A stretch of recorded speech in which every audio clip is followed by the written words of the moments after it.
here are a couple of other tips for you when it comes to writing the literature review. So we've got, all right, your intro, your problem statement, the literature review. You now know, okay, it's not a summary. It's a way for me to demonstrate my mastery over the research. I've grouped things related together. Here are a couple of takeaway tips. So try to group related research together. Are there schools of thought or approaches that different scholars share? Try to summarize their work in categories rather than listing one by one. So for that, you might say, you know, there's a school of thought that looks at my topic in X way. And then you might group again a number of those scholars and say, you know, some key thinkers who seem to approach this literature this way are this, this, this, and this.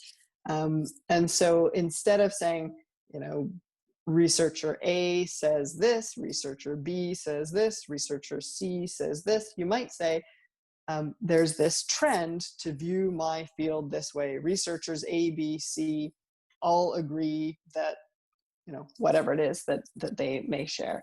So try to do that grouping and summary.